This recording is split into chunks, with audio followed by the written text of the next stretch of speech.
오늘 주일 예배 오신 여러분들 환영합니다. 우리 박수 치면서 주발 앞에 엎드려 찬양했으면 좋겠습니다.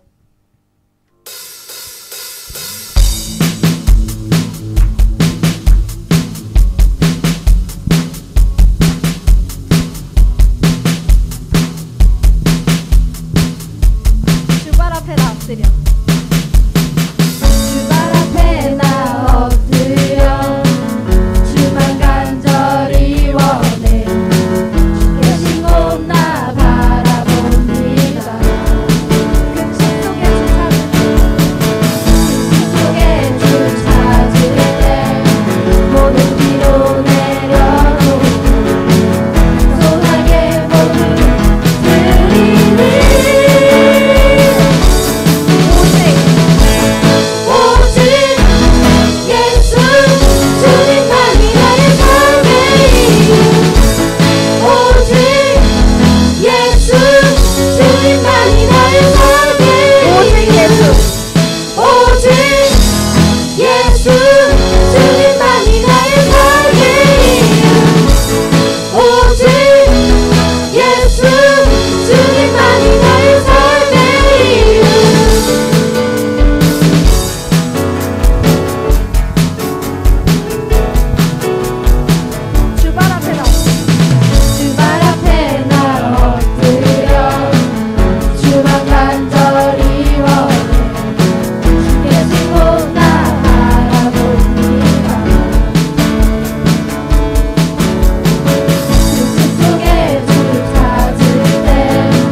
내 모든 삶의 행동 내 모든 삶의 행동 주 안에 주님 안에 있는 나의 숨쉬는 순간들도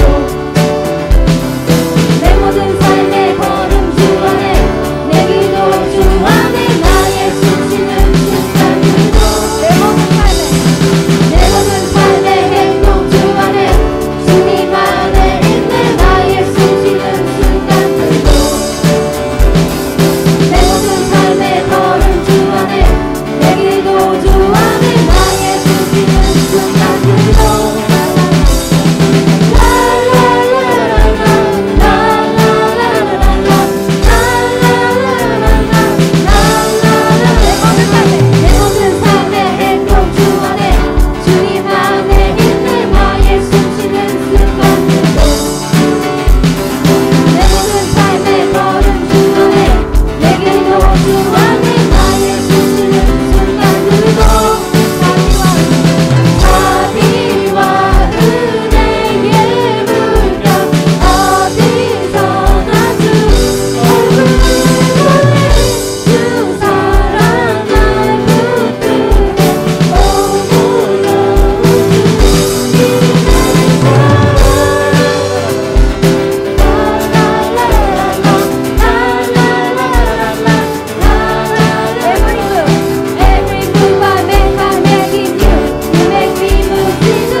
먼저 알려드리겠습니다.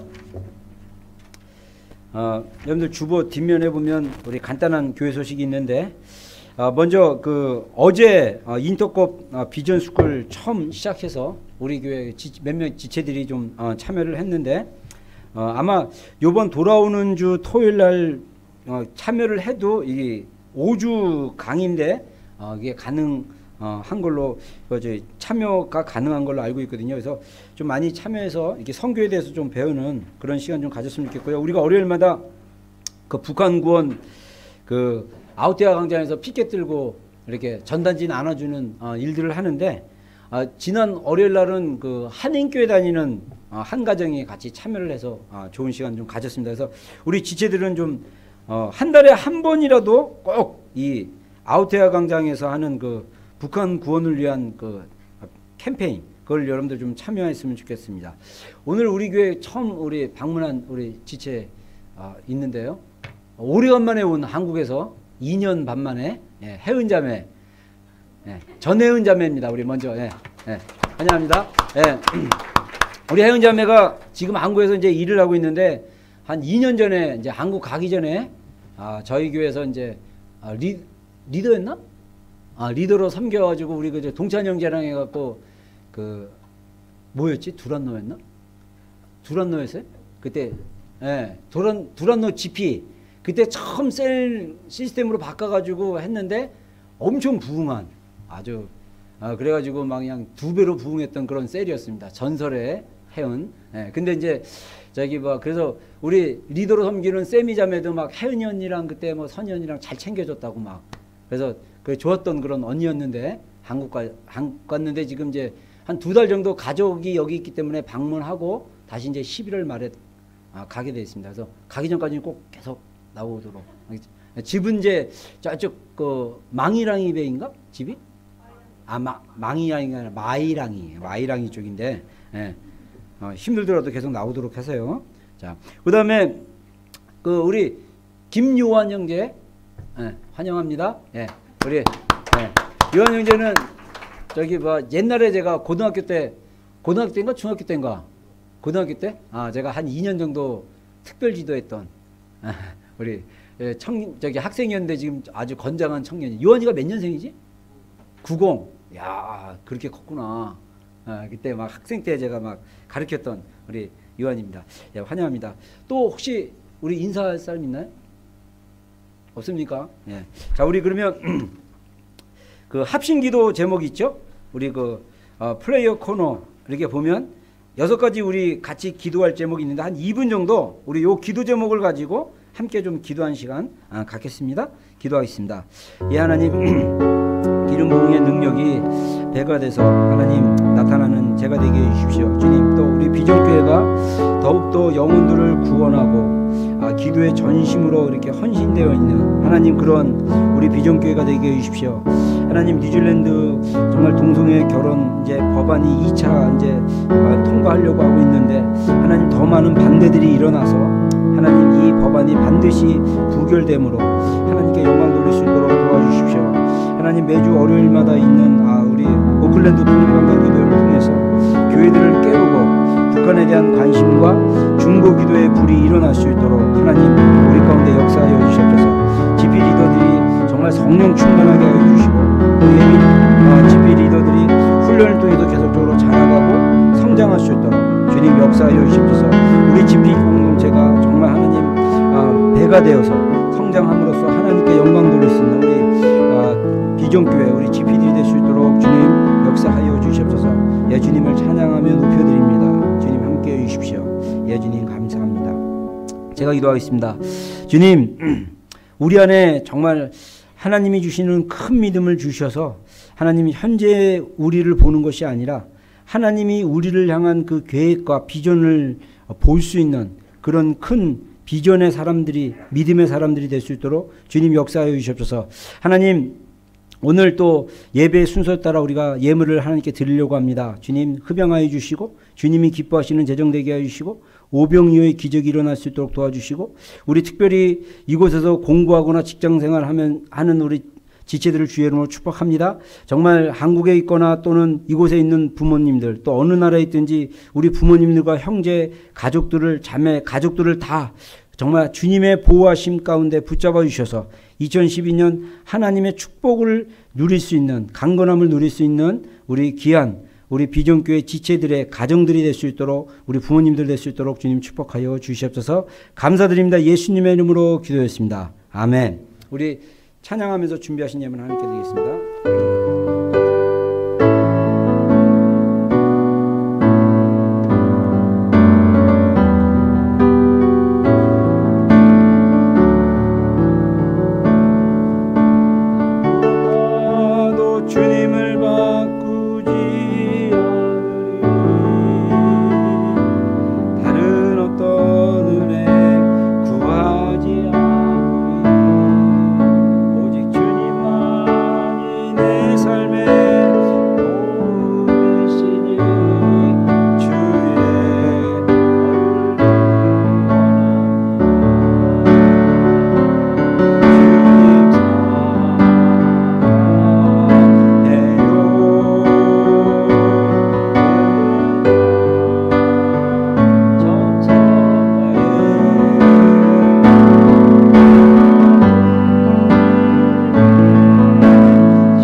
감사합니다. 우리 하나님 말씀 보겠습니다. 사사기 6장 우리 11절로 18절 말씀 우리 이사경제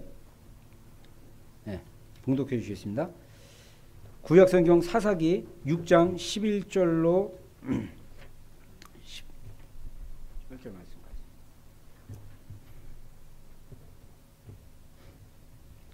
봉독하겠습니다. 여호와의 사자가 아비에셀 사람 요아스에게 속한 오브라에 이르러 상수리 나무 아래에 앉으니라. 마치 요아스의 아들 기드온이 미디안 사람에게 알리지 아니하려 하여 밀을 포도주 틀에서 타작하더니 여호와의 사자가 기드온에게 나타나 이르되 큰 용사여 여호와께서 너와 함께 계시도다 하매 기드온이 그에게 대답하되 오 나의 주여 여호와께서 우리와 함께 계시며 어찌하여 이 모든 일이 우리에게 일어났나이까. 또 우리 조상들이 일찍이 우리에게 이르기를 여호와께서 우리를 애굽에서 올라오게 하신 것이 아니냐 한 그 모든 이적이 어디에 있나이까. 이제 여호와께서 우리를 버리사 미디안의 손에 우리를 넘겨주셨나이다 하니 여호와께서 그를 향하여 이르시되 너는 가서 너의 힘으로 이스라엘을 미디안의 손에서 구원하라. 내가 너를 보낸 것이 아니냐 하시니라. 그러나 기드온이 그에게 대답하되 오 주여 내가 무엇으로 이스라엘을 구원하라이니까. 보소서 나의 집은 므낫세 중에 극히 약하고 나는 내 아버지 집에서 가장 작은 자나이다 하니 여호와께서 그에게 이르시되 내가 반드시 너와 함께 하리니 네가 미디안 사람 치기를 한 사람을 치듯 하리라 하시니라. 아멘. 아멘. 네, 아멘.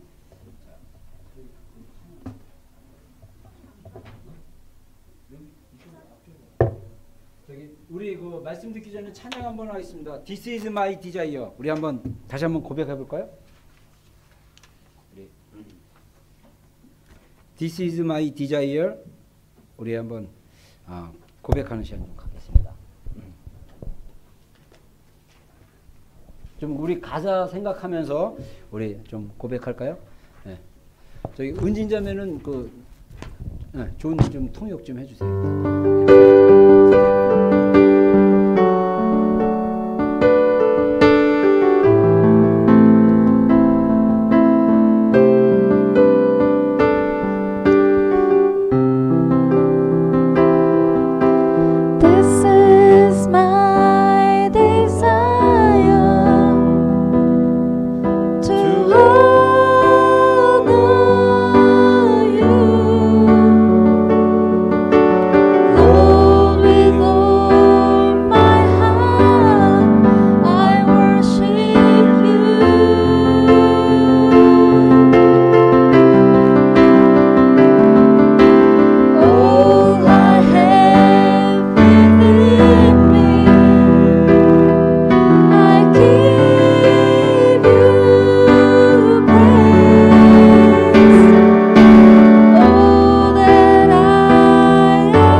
가사처럼 여러분 정말 이렇게 가사를 좀 생각하면서 우리가 좀 이렇게 마음에 담아서 좀 찬양했으면 좋겠습니다. 여러분들 우리 인간 안에는요 영이 있어요. 아멘이십니까? 네, 그래서 동물과 인간의 다른 점이 있다면 동물은 영이 없어요. 근데 인간 안에는 영이 있어요. 근데 그 영이 정말 하나님을 이렇게 예배하고자 하는 그런 게 있거든요. 그래서 우리가 하나님을 안다면 우리의 영은 정말 하나님을 자꾸 이렇게 예배하고 싶어요.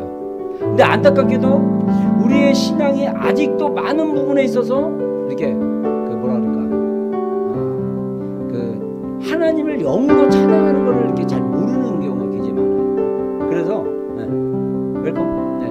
저기 은진자매 존 앤 메리 would you come to office? 네.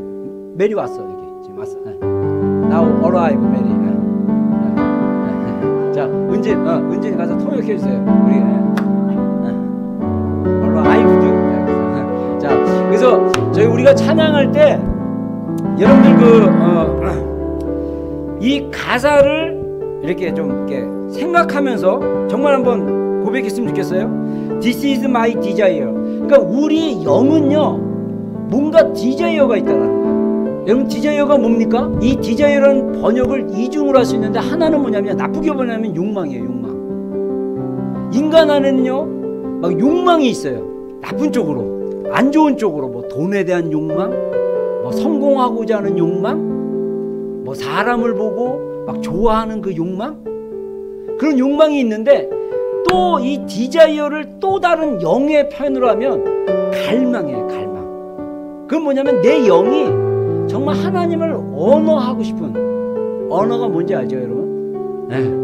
이 하나님을 막 높이고 싶은 그런 그 갈망이 있어요. 그래서 우리가 영이 살아나면, 우리의 디자이어가 하나님을 높이고 싶은 그 영이 살아나면 우리 인간적인 욕망이 잘라나가요. 여러분들 안에 어떤 인간적인 욕망을 이기려고 그러면요 그 욕망은 절대 이길 수 없습니다. 그 욕망을 여러분을 압도할 거예요. 근데 우리의 영이 정말 하나님을 예배하고 높이고자 결정한다면 이 우리 안에 있는 욕망이 없어져요. 우리 그 젊은이들 얼마나 그냥 그죠? 욕망이 날마다 솟구칩니까? 그죠? 하루에도 수십 번씩 그냥 욕망이 막 솟구치잖아요. 근데 그거를 막 죽일 수 있는 가장 빠른 방법이 뭐냐면 하나님을 높이고 예배하면 돼요. 그래서 그 제가 좋아하는 이거 지금 설교의 서론입니다, 여러분. 제가 좋아하는 그 캔사스의 아이압이라고 인터내셔널 하우스 오브 프레이어 그 기도할 24시간 거기서 지금 12년째 24시간 7day 365일 계속 기도와 예배가 진행되고 있는 장소예요. 제가 거기 가서 깜짝 놀랐어요. 너무 놀라웠어요. 그래서 저는 정말 그냥 돈이 많으면 우리 교회가 커져가지고 얼굴을 많이 줘가지고 막 휴가로 목사님 미국 갔다 오세요 그러면 내가 그냥 캔사스 가서 한 달 동안 기도하면서 거기서 막 그냥 주님의 임재를 충만히 받고 와서 막 이렇게 설교하고 싶어. 근데 거기에 있는 그 사역을 시작한 마이크 비클 목사님이 어떤 얘기를 하냐면요, 우리가 하나님과 러브식, 그러니까 상사병에 빠지면 예수님과 이렇게 사랑에 빠지잖아요. 그럼 마약이 끊어진대요. 여러분, 우리 중독 있잖아요. 에딕트 같은 게 있잖아요. 게임 중독이든 무슨 중독이든 인간이 욕망이 있기 때문에 이 욕망의 큰 영향력이 뭐냐면 중독으로 나타나요. 막 사람에게 집착하는 거, 뭐 어떤 돈에 집착하고 게임에 집착하고 뭔가에 집착하는 건요, 그 디자이어가 인간적으로 풀어졌기 때문이에요. 근데 그거를 끊는 가장 좋은 방법이 뭐냐면 우리가 예수님을 사랑하는데 그 사랑에 빠져버리면 된대요. 그러면 그 사랑으로 말미암아 우리 안에 있는 인간적인 모든 욕망이 다 끊어져요. 할렐루야. 그래서 저는요, 정말 우리의 찬양이 우리의 영으로 드리는 찬양이 되었으면 좋겠다, 이런 생각을 좀 해봐요. 그러려면 딴 게 아니에요. 그냥 우리의 감정과 우리의 이렇게 혼적인 거는 그냥 별로 찬양하고 싶지 않아도 우리가 찬양하기로 결정하고 소리를 내서 그냥 가사로 불러보는 거예요. 그리고 내 마음이 이 찬양 가사에 좀 집중해서 내가 그냥 내 감정이 아직도 그냥 그렇게 뭐 온호하고 싶지도 않고 뭐 그냥 올 마이 하트로 그냥 하나님 예배하고 싶지도 않지만, 그래도 내가 이 가사에 좀 집중해서 내가 그렇게 예배합니다라고 입을 열어 고백한다면 우리의 영이 깨어나기 시작할 거예요. 우리의 영이 깨어나기 시작한다면 우리가 하나님을 예배하는 것이 얼마나 기쁨이고 즐거움인지 여러분들 경험하기 시작하면요, 세상적인 즐거움이 끊어집니다. 어제 제가 이제 인터컵 어제 강사가 임이스마일이라고, 우리 이사경제하고 아무 상관없는 건데 이제 이스마일이에요. 원래 그분이 이스마일이라는 이름을 지었게 된, 성경 이름을 짓게 된 이유가 뭐냐면, 한국에서 찬양 사역자인데 이스마일을 사랑하자는 마음을 주셔가지고 하나님 자기가 이스마일이라고 지었대요. 근데 기독교인 중에 이스마일이라는 이름을 가진 사람은 아마 임이스마일 선교사밖에 없을 거예요. 대단한 친구죠. 근데 이분이 찬양 사역자인데 어제 5시쯤 그 모임이 끝날 때 마지막에 이렇게 예배 때 찬양을 했다고 하는데 우리 사목을 제가 참석시켰어요. 끝까지 있으라고 그러고 제가 집에 갔다 오고 픽업하러 오는데 이제 막 끝날 쯤인데 그 임이스마일 그 선교사가 찬양 사역자인데 마지막에 찬양을 하는데 그냥 손을 이렇게 들고 그냥 찬양하고 그렇게 크게 부르지도 않은데 이 안에서 영이 벌써 그 예배에 대한 그 기쁨이 있어가지고 손끝이 막 이렇게 임재가 막 흐르는 그런 경험을 했다, 이렇게 하는데, 여러분 그런 경험 해야 돼요. 네? 찬양하다가 막 몸에 반응이 일어나는 거야. 찬양하다가 내 감정에 막 반응이 일어나는 거예요. 할렐루야. 가능해요. 우리 한 번만 다시 한번 고백하겠습니다. 가사를 생각하고 입을 열어서 찬양해 보십시오. 정말 내 감정은 그러지 않는다 할지라도 내가 정말 주님 당신을 높이기 원한다, 그런 마음으로 한번 고백하겠습니다.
하겠습니다. 아멘. 예. 오늘 우리 큰 용사 기드온이라는 말씀을 가지고 좀 나누고 싶은데요. 여러분들 지난주에 우리 김원약 선교사라는 그 인터컵 선교사님이 설교를 굉장히 길게 했죠. 예배 끝나니까 4시였어요. 그래서 굉장히 웃기면서 잘 부흥회 거의 그냥 주일 부흥회로 해가지고 중간에 이제 약속 있는 사람들은 가고 그랬는데 그 김원약 선교사님이 나눴던 그 내용 중에 저때 이렇게 딱 와닿던 내용이 하나가 뭐였냐면 우리가 정말 어디로 가야 할지를 알려면 지도와 나침판이 필요한데 저는 지도가 여지껏 성경이라고 계속 이렇게 생각했는데 그분의 얘기는 지도가 바로 히스토리다. 우리가 역사를 알았을 때 이 지도를 명확히 볼 수 있고 그 지도가 지도 위에 지도를 보고 길을 찾아가는 우리가 나침반을 가지고 어떻게 방향을 바로잡는데 그 방향을 바로잡는 나침반이 바로 성경이다. 굉장히 공감했어요. 그래서 저는 여러분들에게 정말 여러분들이 최소한 3가지 나라의 역사를 좀 알았으면 좋겠어요. 첫 번째는 여러분들이 한국 사람이기 때문에 한국의 히스토리를 좀 알았으면 좋겠어요. 뭐 우리 존이나 메리는 다른 나라 사람이니까 자기 나라의 히스토리를 알면 되죠. 한국 히스토리 굳이 알 필요 없고. 그 다음에 두 번째, 여러분이 또 알아야 될 히스토리가 뭐냐면 성경의 히스토리를 좀 알았으면 좋겠어요. 그래서 우리가 오늘 같이 나눌 그 기드온을 알려면 성경의 어떤 역사적인 배경을 알았을 때 더 이해가 쉬울 수 있습니다. 근데 성경의 역사는요, 특별히 구약 성경의 역사는 이스라엘 나라라는 역사예요. 그래서 여러분들 이렇게 생각하시면 돼요. 우리나라 역사인 조선왕조 역사, 삼국유사, 삼국사기 역사가 전 세계 사람들이 그 당군교를 믿는 사람들이 그걸 갖다가 성경으로 이렇게 역사를 공부하고 있다. 그러면 좀 감이 오나요? 그래서 우리가 성경에 나와 있는 성경의 역사는 곧 이스라엘의 역사입니다. 많은 부분이 아브라함 때부터 시작해가지고 그래서 우리가 성경의 역사를 아는 것이 굉장히 중요합니다. 우리가 하나님이 주신 비전과 목적대로 살아가려면 성경의 역사를 이해하는 게 굉장히 중요해요. 그리고 또 하나 권하고 싶은 역사가 뭐냐면 여러분들이 뉴질랜드에서 살고 뉴질랜드에서 자녀를 낳고 계속 살기로 원한다면 뉴질랜드의 역사를 좀 아는 여러분이 좀 됐으면 좋겠다는 생각이 들어요. 오늘은 성경의 역사에 나와 있는 한 인물과 좀 여러분들을 좀 나누려고 합니다. 또 김원약 선교사님이 그런 얘기를 하더라고요. 자기가 4년 전에 처음 뉴질랜드에 딱 도착했을 때 하나님이 공항에서 주셨던 감동이 있었대요. 그게 뭐냐면 뉴질랜드라는 나라를 그전엔 자기가 전 세계를 좀 다녀봤지만 뉴질랜드는 그때 4년 전에 처음 왔는데 뉴질랜드 나라가 하나님의 복병과 같은 나라다 이렇게 얘기했대요. 복병은 뭐냐면 이렇게 숨어있는 그 특수부대 뭐 이런 거예요. 근데 복병과 같은 나라다라는 마음을 주셨대요. 그래서 이 뉴질랜드에 있는 성도들이 전 세계로 갔을 때 정말 전 세계에 어떤 영향을 미칠 수 있는 것은 리더들의 삶을 살지 않을까. 그래서 하나님이 뉴질랜드를 전 세계 가운데 몰래 이렇게 숨겨놨다가 정말 이제 하나님의 때가 딱 오면 뉴질랜드에 있는 사람들이 전 세계로 이렇게 다 흩어져가지고 뭔가 하나님의 일을 크게 할 수 있는 사람들이 이 뉴질랜드에 나오지 않는가 이런 얘기를 한 거를 제가 개인적으로 교제하다 들었어요. 그랬을 때 저는 얼마나 감사한 줄 아세요? 제가 하나님께서 우리 교회에 주신 비전이 뭡니까? 리더들의 교회. 그래서 우리 비전교회 굳이 시티에서 그렇게 목회를 제가 젊은이 목회를 하는 이유 중에 하나 뭐냐면 하나님 저한테 주신 비전이에요. 기도 중에. 이 우리 교회에서 리더 훈련을 받고 리더로 세워지는 사람들이 이 단순히 뉴질랜드뿐만 아니라 세계 열방으로 흩어졌을 때 정말 리더로서의 하나님 예수 그리스도께로 사람들을 이끌어가는 그런 리더로서의 삶을 살 것이다라는 그런 비전을 줬기 때문에 우리 비전교회가 여러분들을 리더로 세우는 교회로 이렇게 비전을 받았어요. 할렐루야. 여러분들이 정말 여기서 훈련받아지고 리더로 세워지고 그러면 오늘 기드온 말씀에서 우리가 좀 배울 거지만은 내가 나 같은 사람이 뭐 근데 하나님은 그렇게 생각 안 해요. 정말 우리를 하나님의 방법으로 하나님의 사람으로 여러분들을 세워가기를 원하십니다. 할렐루야. 이게 놀라운 거예요. 제가 이제 올해 초부터인가 제가 이제 구약 성경을 이렇게 차근차근 창세기부터 했고 인물이나 사건 중심으로 이렇게 쭉 풀어가다가 중간에 좀 쉬었다가 이제 다시 이제 또 구약 좀 한두 주 또 하다가 또 이렇게 하려고 하는데 저희가 이제 간단하게 이스라엘의 역사를 기드온까지 또 정리를 하자면 여러분 이스라엘의 역사는 이스라엘은 처음 아브라함 때부터 시작합니다. 그래서 이 아브라함은 이스라엘의 조상이에요. 근데 재밌는 사실은 아랍 민족도 아브라함을 조상으로 생각해요. 그래서 아브라함에게는 두 아들이 있었어요. 그 종의 몸으로 난 이스마엘이라는 아들이 있었고, 그래서 오늘날 이스마엘은 바로 아랍 민족의 그 조상이라고 생각하고, 그 다음에 약속으로 난 하나님이 내가 너에게 아들을 주겠다라고 약속한 그 사라를 통해서 난 아들은 이삭이에요. 그 이삭이 나중에 쌍둥이 아들을 낳고 쌍둥이 아들이었던 둘째 아들이었던 야곱이 4명의 와이프를 통해서 아들만 12명을 낳는데 나중에 그 12명의 아들이 12지파가 됩니다. 그래서 이스라엘 민족이 돼버려요. 그래서 이스라엘의 역사는 아브라함부터 본다고 시작해요. 그 위는 아담까지인데 아담은 모든 인류의 조상이고, 그래서 이제 우리가 그렇게 쭉 볼 수 있는데 이스라엘 역사를 아브라함부터 시작해가지고 이삭과 야곱과 야곱의 12아들 12아들이 난 다음에 70명 정도의 식구가 됐을 때 이들이 어디로 이동합니까? 이집트로 가요. 그때 총리였던 요셉이 이 가나안 땅이 현재 이스라엘 땅이 그 기근이 굉장히 심하게 되니까 대기근이 되니까 그 가족들을 구하려고 이집트로 왔는데 이집트는 또 풍년이 들었어요. 그래서 양식이 풍부했습니다. 그래서 하나님이 이스라엘 백성들을 이집트로 부르셔요. 그래갖고 요셉이 총리한 동안 이스라엘 그 야곱의 자손들이 잘 살았어요. 그 70명이 400년 또는 430년 동안 이집트에서 살다가 나중에 노예로 전락해요. 노예로 전락하는데 그 모세에 의해서 딱 데리고 나왔을 때 인구가 남자만 60만 명이 돼요. 한 430년 만에. 굉장히 급속한 그 자녀 번식이죠. 그래서 우리가 출애굽기 1장을 딱 보면 이집트의 왕이었던 바로가 무서워했어요. 왜 이렇게 히브리, 원래 히브리란 말 자체가 그 하비루란 말에서 왔대요. 근데 이 하비루가 원래 노예라는 그런 의미가 있다고 합니다. 제가 옛날에 책을 읽어보니까. 근데 이 아이들을 얼마나 많이 낳고 빨리 낳는지 민족이 금방만 부는 거예요. 그래서 이집트 그 바로 왕이 무서워가지고 남자아이들은 다 그냥 나일강에 죽여버려라. 그래가지고 이제 그 모세가 탄생하는 이야기 막 이런 거 알고 싶으면 여러분들 그 애니메이션 이집트 왕자 보시면 돼요. 그러면 그냥 대략 그냥 이스라엘의 그 중요한 역사를 쫙 볼 수 있어요. 그래서 이제 모세에 의해서 60만 명의 이스라엘 백성이 민족을 형성해갖고 광야로 나오게 되죠. 그래서 광야를 통과하는데 원래는 하나님의 계획은 빨리 가나안을 정복해가지고 이스라엘 땅을 주기로 약속을 했는데 이스라엘 백성들이 하도 말을 안 듣고 막 그러니까 나중에 40년 동안 광야에서 뺑뺑이를 돌려요. 그리고 광야에서 어른 세대는 다 죽고 그 자녀 세대가 이제 가나안을 정복합니다. 그래서 이 가나안을 정복하고 여호수아에서 가나안을 정복하고 나서 약 이스라엘이란 나라가 정식으로 세우기까지 사사기 시대가 약 400년이 지나요. 그래서 400년의 기간을 사사기 시대라고 해요. 그래서 제가 이제 한 몇 주 이 사사들이 보통 13명 정도에서 16명으로 보는데 사사기에 나오지 않는 사무엘상, 이제 사사기 뒤쪽에 나와 있는 사무엘상에 나오는 선지자 사무엘도 사사로 칩니다. 이 사람은 선지자이면서 제사장이면서 또 사사예요. 그래서 마지막 사사가 사무엘이에요.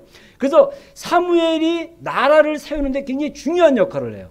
그래서 이스라엘이란 현재의 나라의 모형이 되기까지 400년이라는 시기가 사사시대인데 이 사사는 우리말로는 사사인데 영어로는 저지예요. 저지가 뭡니까? 판사.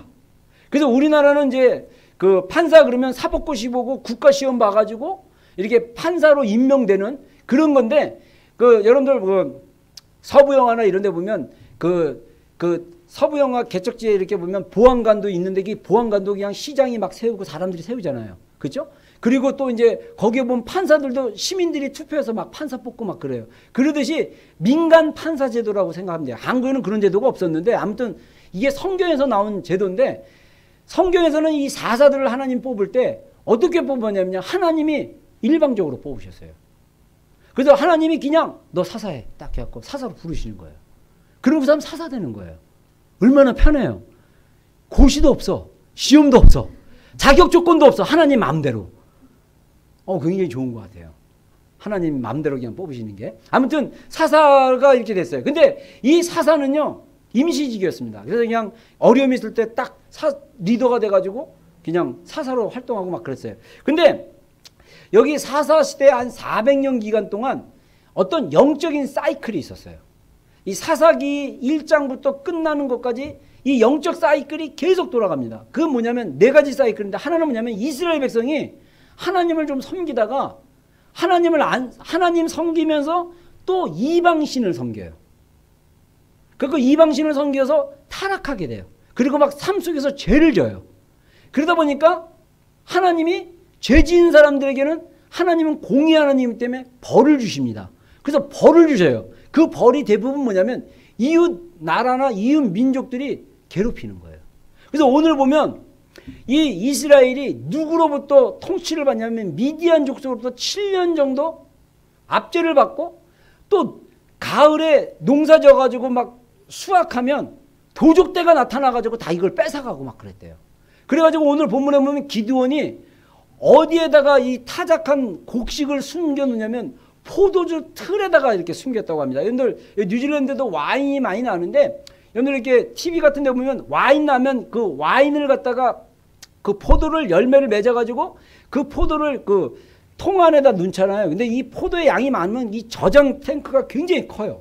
그래서 이 굉장히 커서 어떤 물건도 이렇게 숨길 수 있는 거예요. 그래서 기드온이 추수한 그 곡식들을 그 포도 저장 탱크에 이렇게 넣을 정도다. 왜? 도적이 너무 많아가지고.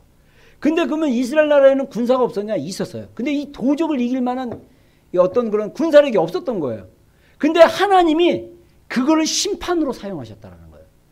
여러분, 전쟁은요, 하나님의 심판의 형태 중에 하나입니다. 예를 들면 한국의 전쟁, 한국에 최근에 전쟁이 있었잖아요. 6.25. 그렇죠? 1950년 6월 25일 북한이 갑자기 새벽 4시에 포를 쏘고 밀려 내려왔어요. 한국의 전쟁을 우리가 성경적인 관점으로 볼 때 전쟁이 하나님의 심판이었다면, 그럼 한국이 그 전에 전쟁이 일어나기 전에 어떤 잘못을 했습니까? 여러분, 한국이요, 일본의 통치를 36년 동안 받는 동안 한국교회가 어떤 죄를 지냐면, 일본의 천황이, 지금은 이제 일본 왕이라고 얘기하지만 그때 당시는 천황이에요. 천황이라는 뜻은 뭐냐면 하늘의 엠파이어라는 거예요. 엠파이어 맞나? 그 황제의 해분, 하늘에 있는 황제란 뜻이에요. 천황이. 그래가지고 이 천황은 하늘의 주인이란 뜻이에요. 그래서 일본 사람들은요, 실제로 천황을 사람으로 보지 않고 신으로 봤습니다. 근데 지금 현재 일본 왕이 그랬다 그죠? 자기는 백제의 피가 섞였다. 근데 일본의 역사를 보면요, 백제가 가서 일본의 나라를 이렇게 세우고 그럴 때, 이 어떤 그때는 옛날에는 우리가 기독교 종교가 아닐 땐 세상 문화 문명마다 다 신들이 있거든요. 그건 하나님의 신이 아닌 건 다 마귀들이에요. 귀신들이에요. 귀신들. 근데 그런 어떤 건데, 아무튼 그 얘기하면 또 길어지니까 생략하고, 천황이 신적인 존재였어요. 그래서 일본 사람들은 어떻게 하냐면요, 마을마다 신사라는 사당 같은 거를 만들었어요. 그래서 천황의 이름을 써놓고 천황에게 절을 하고 예배를 드렸어요. 그게 신사참배입니다. 신사라는 게, 신이라는 게 가시라는 뜻이고 사라는 게 템플이라는 뜻이에요. 그러니까 신의 템플을 만들어 놓고 거기 가서 사람들이 하나님께 예배하듯이 절을 하게 만들었어요. 근데 문제는 뭐냐? 일본이 우리나라 36년 통치하는 동안 일본의 가장 눈의 가시가 뭐냐면 기독교였어요. 왜냐하면 기독교 지도자들이 독립투쟁가였거든요. 그때 예수님을 믿는 많은 리더들이 어떤 생각을 했는 줄 알아요? 하나님이 모세를 통해서 이 이집트의 그 노예 생활하는 이스라엘 백성들을 선택받은 이스라엘 백성들을 구원해 줬듯이, 하나님이 우리 조선을 일본의 통치로부터 우리를 구원해 주실 것이라는 믿음을 가졌어요. 그래서 자신이 모세 같은 리더가 돼서 우리 민족을 일본으로부터 해방시켜야 된다, 이렇게 생각을 하고 믿고 그것을 행동으로 옮겼던 게 바로 기독교인 독립운동합니다. 대표적인 분이 백번 김구 선생이나 도산 안창호 선생이나 뭐 서재필 선생님이나, 그리고 처음에 우리나라 최초의 대통령인 초대 이승만 대통령이나, 이런 분들이 다 크리스찬이었어요. 여러분 이거 굉장히 놀라운 거예요. 그래서 그랬는데 일본이 어떤 일을 한지 알아요? 나중에 우리말도 못 쓰게 했어요. 학교에서 우리말 조선학교에서 선생님은 일본 선생님이에요. 물론 한국 선생님도 있었지만 일본말로 모든 수업을 다 했고요. 한국말을 한국 학교의 시골 마을에 한국 학생이 100% 선생이나 교장만 일본 사람이야. 근데 일본말로 쓰게 해. 일본의 식민지라고. 한국 애들이 장난으로 한국말 하잖아요. 일본 선생님이 어떻게 하면 변소성소시키고 때리고 막 그랬어요. 그래가지고 목사님이 여러분들 고등학교 나이 때까지만 해도요. 한국말 중에 일본말이 굉장히 많았어요. 도시락을 변또라 그리고 리아카 뭐 이런 것도 다 일본말이에요. 벤치 뭐 빠게스 와이로버시 뭐 이런 거. 그래갖고 우리 때는요.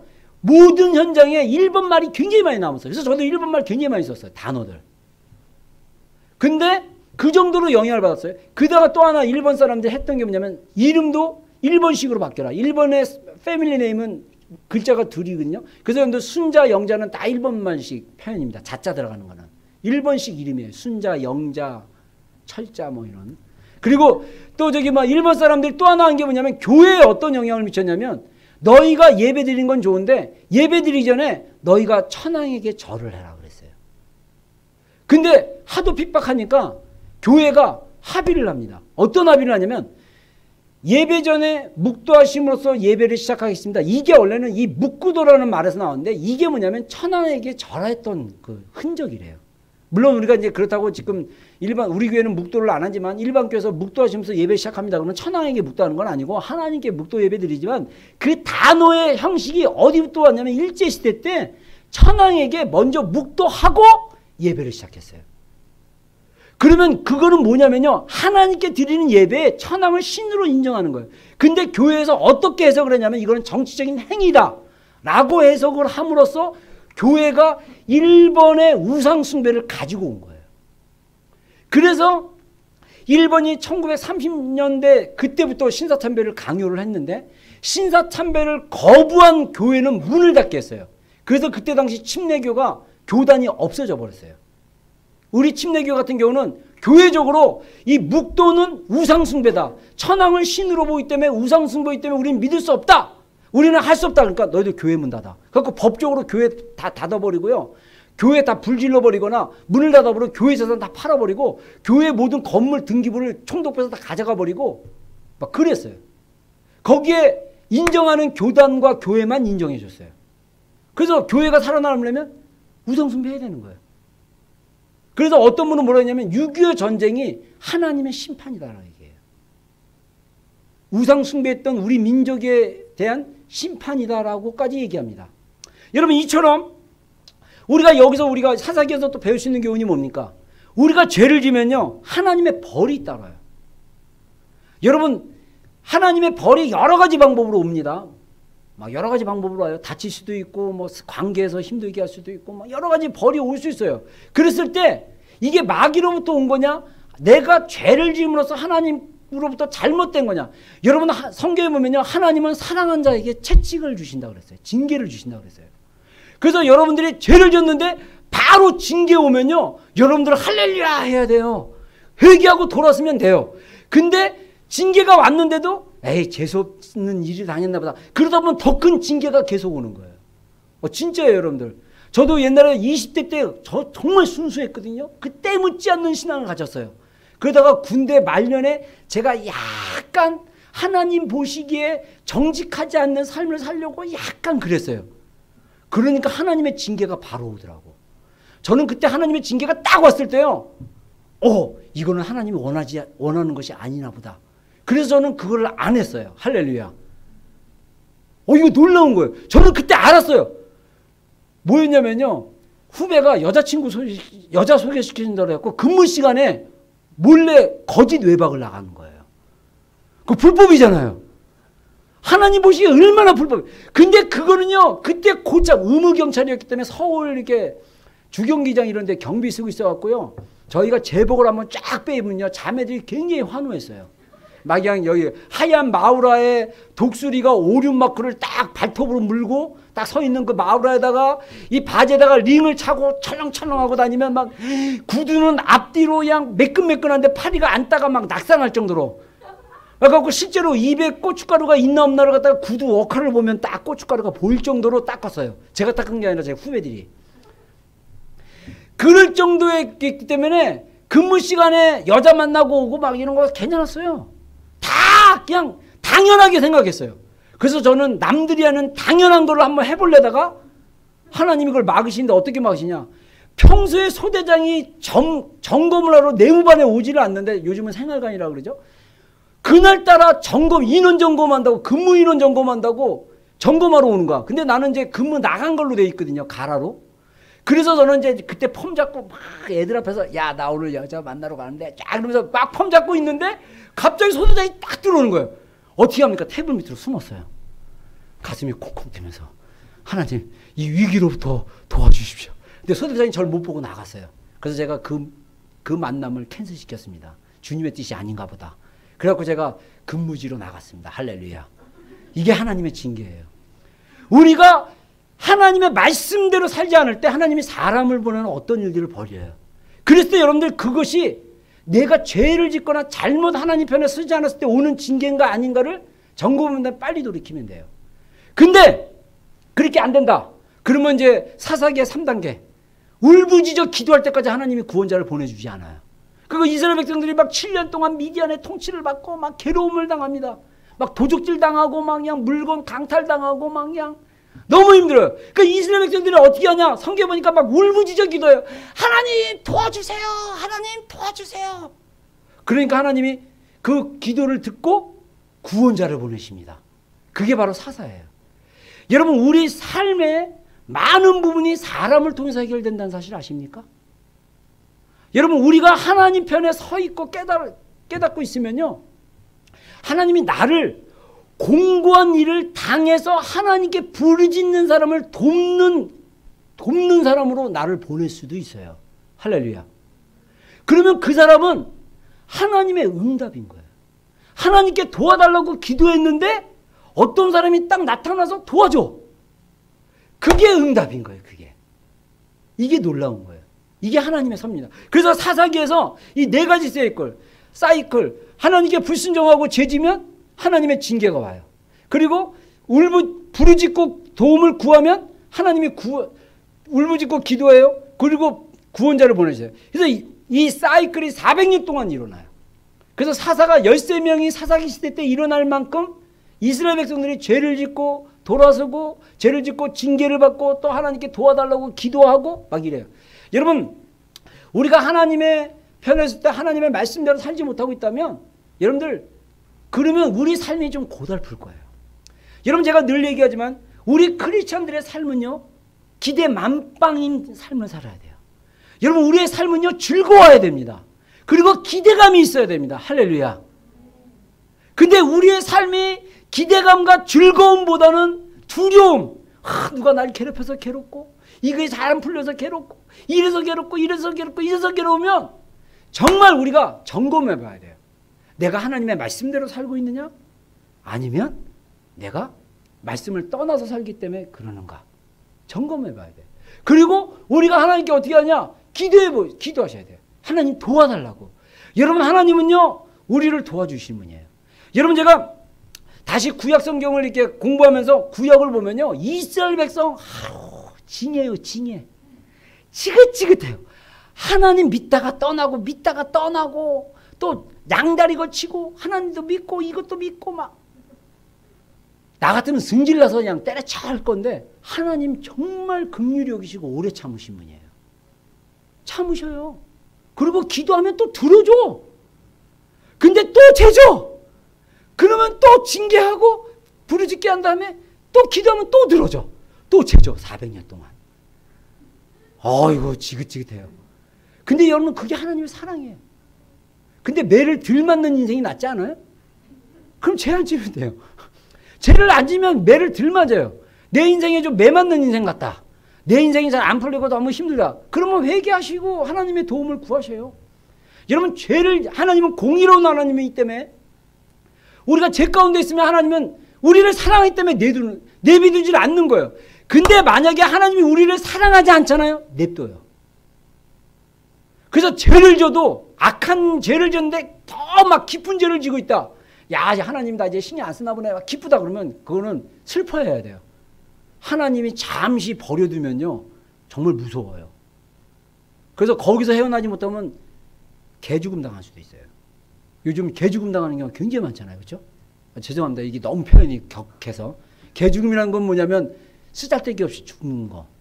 제가 전에 얘기했죠. 그 몇 년 전에 그 청소년들이 그 원중과 그쪽에서 강원도 쪽에서 그 10대들이 호기심으로 차를 훔쳐가지고 4명이서 운전해서 탔는데 그 차량이 주유소로 기둥을 박아가지고 4명이 다 즉사한 거.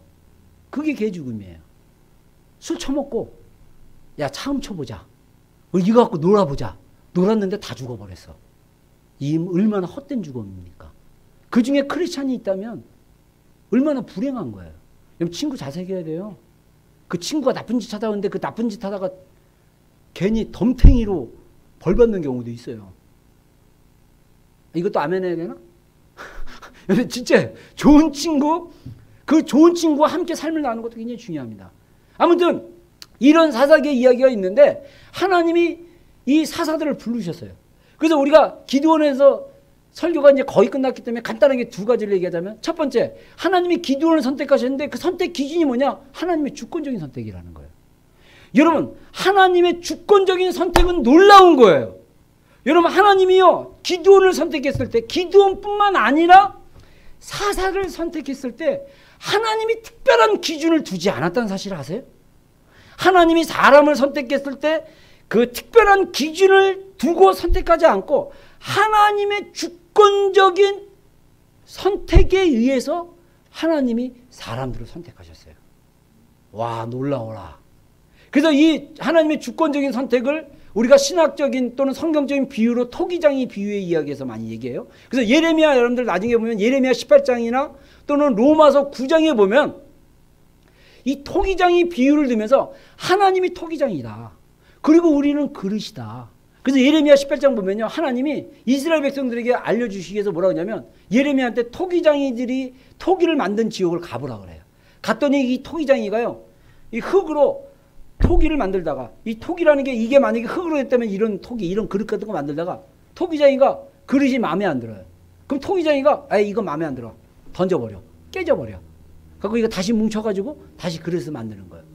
그런 모습을 보면서 하나님이 예레미야에게 뭐라 하냐면, 예레미야, 내가 이스라엘 백성들을 저 토기장이가 자기가 그릇에 마음에 안 들어가지고 그 토기를 마음껏 버리고 또 어떤 토기는 이렇게 고르듯이 내가 이스라엘 백성들을 주관적으로 하는 거에 대해서 누가 말할 수 있겠느냐, 이런 얘기를 해요. 로마서 9장에 보면 이 사도 바울이 이스라엘의 선택에 대한 똑같은 얘기를 합니다. 한번 보겠습니다. 자, 이사경제 프레젠테이션, 네, 로마서 9장 한번 보겠습니다. 네, 한번 읽겠습니다. 시작.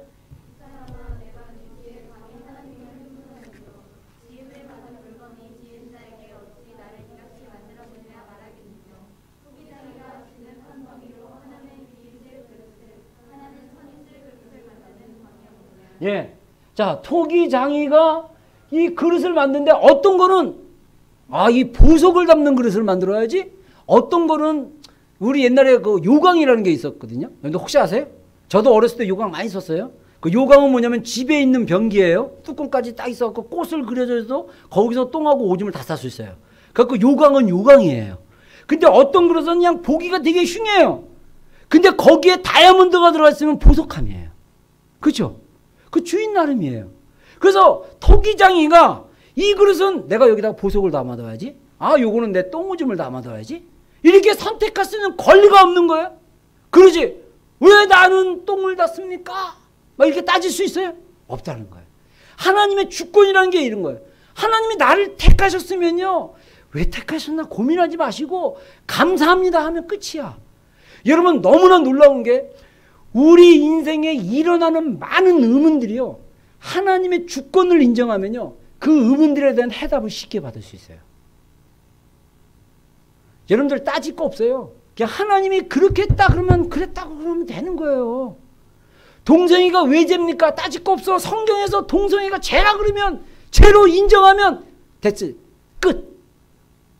피니시. 할렐루야.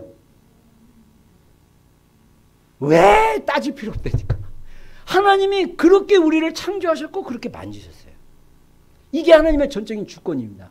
여러분, 하나님이 기드온을 선택했을 때 그의 배경을 선택하지 않았습니다. 기드온의 배경은 사실 하나님의 기준으로 봤을 때 별로 좋은 배경이 아니에요. 왜냐하면 우리가 성경을 이제 사사기 6장 뒤쪽을 쭉 읽다 보면 어떤 얘기가 나오냐면 기드온의 아버지가 우상숭배를 얼마나 열심히 했는지 기드온의 집안에 바알과 아세라라는 그 신상이 있는 집안이었어요.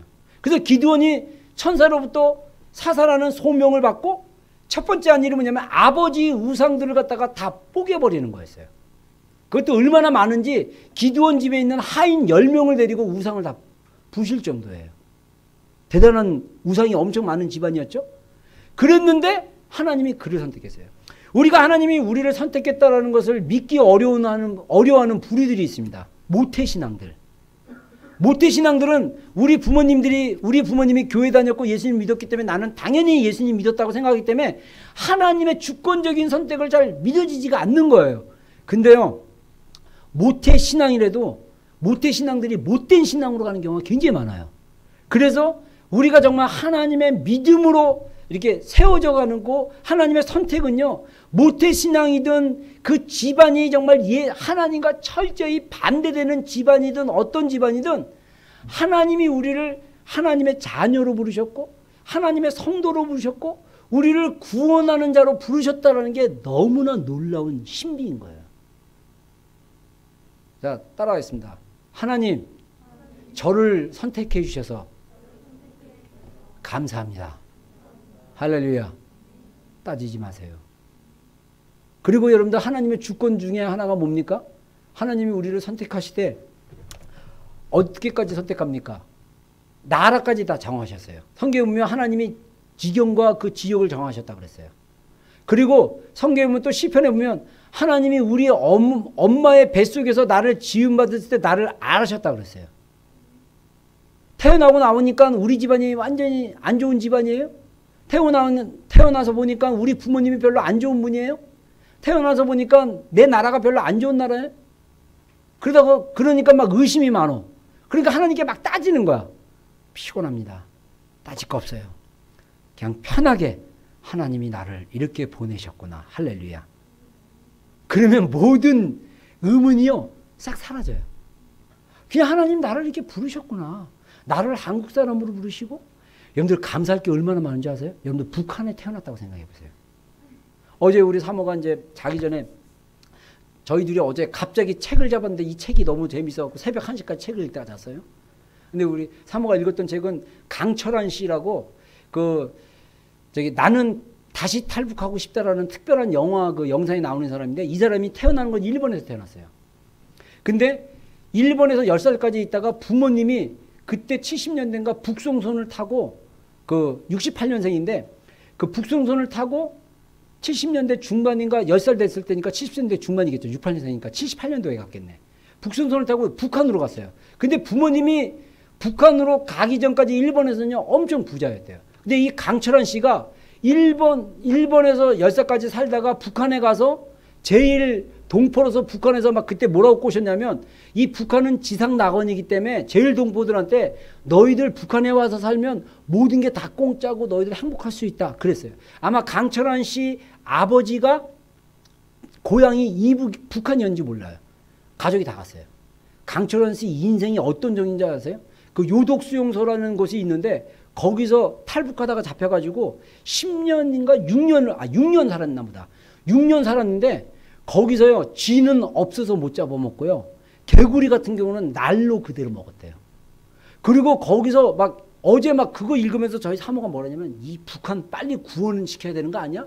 이런 나쁜 놈들 죽일 놈들 막 저한테 막 화를 내길래 내가 나한테는 그러지 마. 그래 막 화가 나는 거예요. 막 이 북한 정권이 하는 일을 보면 그래서 이 사람 대단하네 막 이러면서 여러분들 북한이 하는 짓을 보면요. 그러면서 왜 한국에서는 이거를 인정을 안 하냐는데 여러분 저도요 그거 안 믿었어요. 조선일보에서 막 그런 글 쓰면요. 다 이거 가짜다 거짓말이다 그러는데 실제로 일어나고 있는 거예요. 북한에서 태어나서 제가 지금 하나님의 주권에 관한 영역을 얘기하는 거예요. 북한에서 태어난 어떤 고등학생이 지금 미국에서 탈북해갖고 미국에서 살거든요. 제가 KBS인가 그 특별한 프로그램에서 봤는데 자기 친척이 미국에 있는데 그 고등학생 탈북한 애가요. 북한에서 탈북한 지 몇 년 됐는데 중학교 될 때까지 사과라는 걸 구경을 못 해봤대요. 그래서 북한에서 탈북해갖고 중국에 도착했을 때 사과를 처음 먹어봤대요. 그래서 그때 먹었던 사과 맛을 잊지 못해갖고 미국에서 고등학교를 다니고 있는데 걔는 하루에 사과를 한 10개 정도 먹는데요. 학교 가기 전에 먹고 학교 갔다 와서 먹고 학교에서도 먹고. 그 기자가 인터뷰하는데 사과를 들고 막 먹어요. 여러분 웃기지 않아요? 말이 안 되는 거죠. 근데 말이 돼요. 그러면 어떤 사람은 그렇게 질문할 거예요. 그럼 하나님이 살아계시다면 왜 저 사람들은 북한에 태어나게 하고 나는 남한에 태어나요? 그러면 반대로 너가 북한에 태어나고 저 사람이 남한에 태어났으면 좋겠냐? 여러분 하나님의 주권이 그렇다면 그 인정하면 감사하면 돼요. 할렐루야. 여러분 북한에 안 태어난 걸 감사하십시오. 아멘도 안 네? 저희 아버님은 북한 분이었어요. 황해도 연백이 고향이었습니다. 그분이 계속 북한에 남기로 결정하셨다면 저는 북한에서 태어났을 겁니다. 할렐루야. 우리 아버님이 이 6.25 전쟁 이후에 그 남한으로 가기로 결정하셔갖고 남한에 가셔서 나를 태어나게 하셨습니다. 할렐루야. 하나님의 주권이에요. 그 아버님의 인생 가운데 하나님의 섭리가 있었다라는 거예요. 여러분 우리 인생은요 굉장히 복잡합니다. 우리의 인생은 단순하게 설명할 수 없어요. 그러나 우리의 인생을 이해할 수 있는 가장 빠른 길은 뭐냐면요. 하나님의 섭리와 하나님의 주권을 인정하는 거예요. 하나님이 우리 인생을 그렇게 인도하셨다는 사실이에요. 내가 결정한 것 같은데 그 결정의 배후에 하나님이 인도하신 거예요. 우리 아버지가 여기로 살기로 결정을 했는데 그 결정의 섭리에 하나님의 인도하심과 주권이 있다는 사실입니다. 할렐루야. 여러분 이게 하나님의 선택이고 하나님의 주권입니다. 하나님이 여러분을 구원하기로 선택하셨습니다. 할렐루야. 하나님이 여러분을 하나님의 쓰시기에 합당한 그릇으로 선택하셨습니다. 이거 인정하셔야 돼요. 이거 인정 안 하면 맨날 내 삶이 헷갈려. 내 인생이 계속 헷갈려. 헷갈리지 마세요. 단순해요. 하나님이 나를 선택하셨다. 딱 그걸로 끝나는 것 됐죠. 두 번째, 우리가 기드온에서 배울 수 있는 교훈이 뭐냐면요. 기드온을 천사가 말하는데 뭐냐면요. 너 하나님의 큰 용사요. 그랬어요. 여러분 여기서 용사라는 큰 용사라는 단어가 우리말 성경에는 그냥 크다라고 하면 그냥 빅이나 그레이트 정도 수준인데 영어 성경은요. 마이티예요. 마이티. 마이티라는 이 말이 하나님께 딱 적용하면요. 전능하시는 의미가 돼요. 마이티 로드 그러면 대문자로 로드 그러면 여호와인데 전능하신 여호와. 마이티 갓 그러면 전능하신 하나님. 전능하다는 건 뭐냐면요. 싸우면 지질 않는다는 거예요. 기드온이 전쟁을 해서요. 져본 적이 없어요. 이게 마이티예요. 하나님이 우리를 그런 큰 용사로 부르셨다는 거예요. 근데 재밌는 사실은요. 기드온이 부름을 받을 때 기드온은요. 회의론자였어요. 우리가 읽었던 본문 13절을 제 말로 정리하자면요. 천사가 나타나서 너 큰 용사요. 기드온 너 큰 용사요. 딱 하나님이 너와 함께 하신다. 12절에 딱 그러니까 13절에 기드온이 뭐라고 반응하는 줄 알아요? 우리 같으면 하나님이 나와 함께 하셔? 그리고 나는 큰 용사라고? 할렐루야 감사해요. 이래야 되는데 기드온은 뭐라고 반응하냐면 하나님이 나와 함께 하신다면 우리 백성을 이집트에서 구원하신 그 하나님의 큰 이적들은 왜 우리 가운데 일어나지 않고 있습니까? 그러면서 막 도리어 따져요. 왜 지금 우리는 미디안한테 공격받고 내가 지금 이 곡식을 갖다가 이 포도주 틀에다가 숨겨야 되고 막 이러면서 미디안이요. 오히려 막 따져요. 하나님이 나와 함께 하시면 왜 이런 일들이 일어납니까? 하나님이 살아계신다면 왜 이런 일들이 일어납니까? 이걸 갖다가 저는 다른 표현하면 회의론자예요. 하나님에 대한 믿음의 기초가 없으면요. 모든 게 다 의심스러운 거예요. 왜 이렇습니까? 왜 이렇습니까? 왜 이렇습니까? 여러분 제가 옛날에 그 김혜자 씨 아시죠? 유명한 배우, 국민 배우. 이분이 꽃으로도 때리지 말라는 책을 썼어요. 그 책의 베이스가 뭐냐면 이분이 그 우리나라 그 저기 어떤 그 단체 비영리 단체 아프리카 가서 도와주는 그 단체 홍보대사로 가가지고 아프리카라는 곳을 제가 옛날에 들었던 얘기야. 한 15년 전 이야기. 아니, 10년 전 얘기인가? 아무튼 꽤 오래전 얘기인데 이분이 그 얘기를 이제 기독교 방송에서 라디오로 대담하는 걸 제가 들었거든요. 이분이 아프리카 가서 딱 도착하자마자 아프리카에 막 기근으로 아이들이 막 굶어 죽고 막 눈에 파리가 붙었고 이 파리가 눈에다가 막 알을 까가지고 이 눈이 막 멀고 막 이러거든요. 근데 애가 배가 고파갖고 파리를 내쫓을 힘이 없는 거예요. 근데 그런 아이들을 만난 거예요. 본인이 직접. 근데 김혜자 이분이 권사님이었어요. 교회. 이분이 그래요. 이분이 그래서 거기서 자기가 그랬대. 하나님 살아계신다면 왜 이런 일이 있을까요? 이렇게 질문을 했대요. 여러분 혹시 그런 질문 해보지 않았어요? 여러분 인생 살다가 정말 하나님 살아계신다면 왜 내 인생에 이런 일들이 일어날까? 정말 하나님에 대한 어떤 의심? 하나님에 대한 어떤 그런 것들 생길 수 있어요. 그런 의심 가지고 별로 하나님에 대한 믿음이 없어.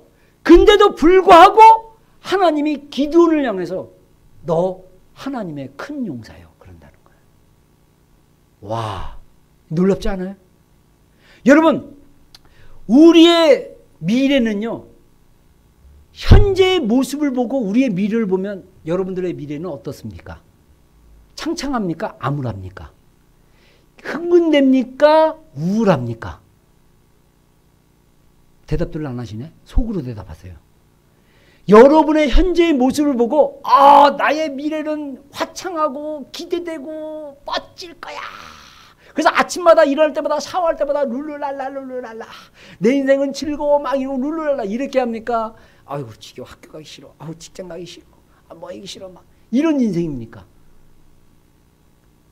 어떤 인생이든 현재 여러분의 모습을 보고 만족하지 마십시오. 하나님이 여러분의 인생을 향하여 큰 용사여라고 얘기하고 있다는 거예요. 비록 지금 내가 하나님 살아계신다면 왜 이런 일이 있을까요? 하나님이 나와 함께 하신다는데 왜 내 인생에 이런 일들이 일어나고 있을까요? 질문을 하는 그런 회의론적인 믿음이 있는다 할지라도 하나님이 우리를 향해 하나님의 비전과 하나님의 꿈이 있다는 사실이에요. 할렐루야. 이게 놀라운 거예요. 하나님이 기드온을 그렇게 선택하셨어요. 기드온은요 큰 용사 수준이 아니에요. 있는 믿음마저 흔들렸던 사람이에요. 맨날 아버지는 그냥 밤에 사람들 모아다가 바알과 아사르에다가 하나님이라고 절하고 있고 있는 신앙도 다 까먹었던 사람이에요. 그런 기드온을 하나님이 선택하셨고 그런 기드온을 향해서 큰 용사라고 하나님이 부르셨다는 사실입니다. 할렐루야. 현재 나의 믿음의 수준이 아닌 하나님이 기대하는 믿음의 수준, 하나님이 기대하는 그 미래를 보는 거, 여러분 그게 믿음이고 그게 비전인 거예요. 여러분 비전이란 뭐냐? 하나님의 시각으로 내 인생을 바라보는 거예요. 여러분 비전이 있습니까? 라고 제가 여러분들에게 질문했을 때 예, 저는 비전이 있습니다 라고 여러분이 얘기할 수 있어야 돼요. 왜? 오클랜드 비전교회니까. 오클랜드 비전교회 사람들은 그래도 하나님이 주신 비전이 있어야 돼요. 근데 그 비전이 하나님으로부터 오는 거예요. 현재 나는 연약하고 부족하지만 하나님의 시각으로 봤을 때 하나님이 나를 향한 하나님의 계획과 비전이 있다는 거. 이거를 깨닫게 됐을 때 우리의 삶의 태도가 달라질 수 있습니다. 결론을 얘기하겠습니다. 결론은 제가 청년 때 받았던 말씀으로 좀 대신하고 싶어요. 제가 청년 때 기도실에서 기도하다가 그때 성경을 열심히 읽었지만 여러분들 성경을 열심히 읽다가 기도하다가 말씀이 딱 떠오르잖아요. 그건 대부분이 하나님이 주신 말씀으로 생각하시면 돼요. 제가 열심히 기도하다가 하나님이 저한테 주셨던 청년 때 주셨던 말씀이 예레미야 29장 말씀과 예레미야 33장 말씀이었어요. 비전에 관련된 말씀입니다. 저기 이성 이제 다음 거 한번 보세요. 예레미야 29장 11절로 13절 다 같이 읽겠습니다. 시작.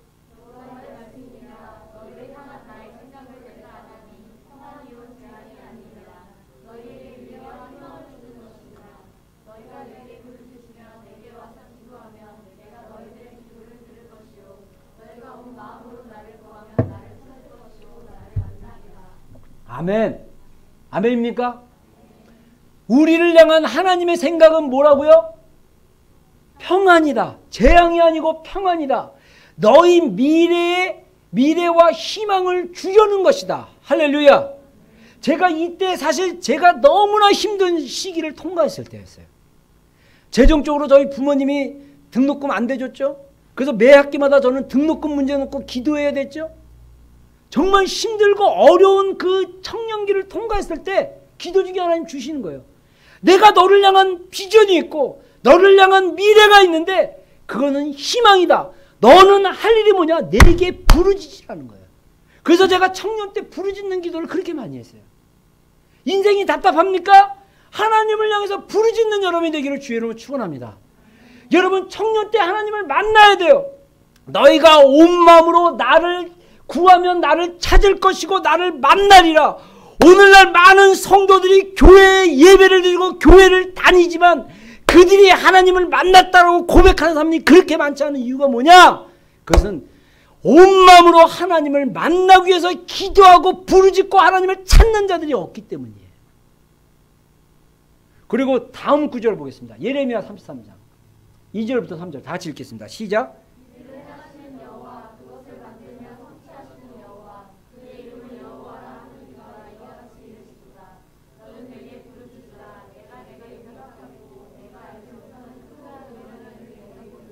예, 우리가 알지 못하는 크고 은밀한 일, 나쁜 일이겠어요? 좋은 일이겠어요? 당연히 좋은 일이죠. 배우자를 놓고 기도한 사람은 그 은밀하고 크고 있는 일이 배우자를 만나는 일일 것이고, 그렇죠? 여기까지만 하겠습니다. 또 다른 어떤 것들이 있다면 정말 하나님께 부르짖고 기도했을 때 우리가 알지 못하는 하나님의 크고 비밀한 일들이 하나님 안에 있는 거예요. 그 일을 보고 우쳐라 너 큰 강한 용사여. 할렐루야. 아멘. 딱 종찬아 너 크고 강한 용사여. 아멘. 약한데 하나님이 그렇게 우리를 부르셨다는 거예요. 그래서 우리가 해야 할 일은 뭡니까? 그것은 바로 하나님께 부르짖는 거예요. 우리가 하나님께 부르짖을 때 Call to me and I will answer you. 여러분 여기서 부르짖는다라는 게 여기 영어 성경에는요 call to라고 해서 call이라고 했어요. call이 뭡니까? 부르는 거예요. call. 승훈아 맞다. 석현이 딱 이렇게 call이에요. call. 이게 부르는 거거든요. 근데 이게 부르는데 그냥 부르는 게 아니라 우리말 표현에는 부르짖으면서 불러야 돼요. 우리가 하나님 이렇게 우리가 하나님의 이름을 정말 힘있게 부르고 그분에게 불렀을 때 그분에게 뭐가 있냐면 답이 있어요. 여러분, 여러분의 인생에 정말 해결되지 않는 그 고민들, 막 의문들 있잖아요.